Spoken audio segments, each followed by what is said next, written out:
Maleni, ti nisi uopšte to što si rekao Mića, ti si Aći.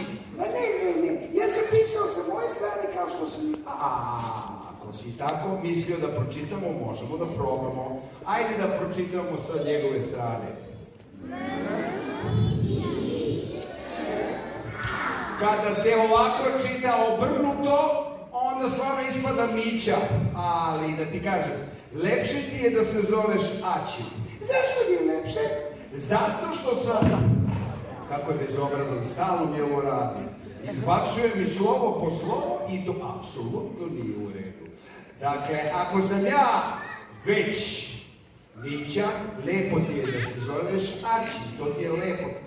Ako je tebi lepo, budi ti Aći, Aći. Slušaj, Pali, budi dobar, ne smeš biti bezobrazan, moraš lepo da učiš slovo po slovo i reči, da naučiš naš div.